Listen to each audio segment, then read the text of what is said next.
Welcome back. It's your feel-good breakfast show, Espresso on SABC3 on this beautiful Friday morning, hoping that you're getting ready for the weekend ahead. Now, if you remember, last week we were very excited to announce that South African Airways had signed a new code-share agreement with Etihad, thus expanding on the travel opportunities that South Africans can now take advantage of. Now, even more exciting news is that Ewan attended a South African Airways breakfast in Durban at the Tourism Indaba, where they announced a code-share agreement with Air Seyschelles. I mean, the travel opportunities are just growing and growing and growing with our friends from South African Airways. So let's take a look at how Ewan rolls with the high flyers.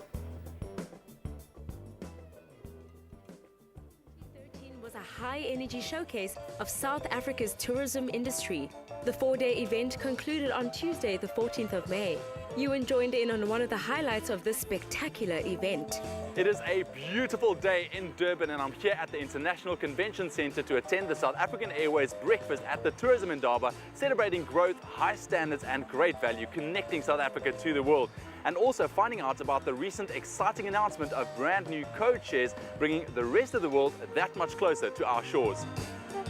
The morning expanded on SAA's strategic moves to increase connectivity throughout South Africa, continental Africa and the world. We've heard numerous times this morning that South African Airways is a catalyst for growth of South Africa. What are some of the challenges faced by an airline specifically operating in the Southern Hemisphere, and how are South African Airways overcoming those challenges, growing? So what we've been doing as well is we've been focusing on our footprint into Africa and having a greater reach, building depth into Africa as such. Most recently, we have announced 5 new destinations into Africa. We fly to 23 countries. We go to 26 destinations, and we're forging other partnership relationships within Africa as well to strengthen our presence there on that side. The airline is augmenting its already extensive footprint, bringing passengers more connections around the globe. I think very exciting is the recent announcement of the brand new code shares, bringing South Africa to the world, but the world to South Africa. What do you think that means for South African Airways, but also for South Africa's tourism industry?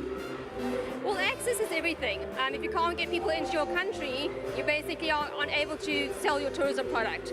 So the ability to actually have those co-shared partnerships means that we can actually now integrate our airlines with numerous other airlines and actually meet a number of other markets. So for us as South Africans, it's brilliant because we're now able to go into a whole lot of new markets that perhaps as a South African airline we would not have been able to do given the cost factors. A code share agreement with Air Seychelles opens up a world of options for globetrotters. Okay, Seychelles has always been after getting more connectivity. Not just Seychelles, South Africa, but the different points of South Africa. And we had to be realistic that we could never do that alone. We needed to collaborate with South Africa, and what a better partner than South African Airways. Indaba, for us to firstly get together formally, it's a perfect venue. It's about Africa, it's about where we are, it's about customers, visitors coming into Africa, so it's a perfect venue. All in all, it translates to a simpler and seamless journey. Travel in award-winning style and comfort with tickets from your nearest travel agent or the airline's website.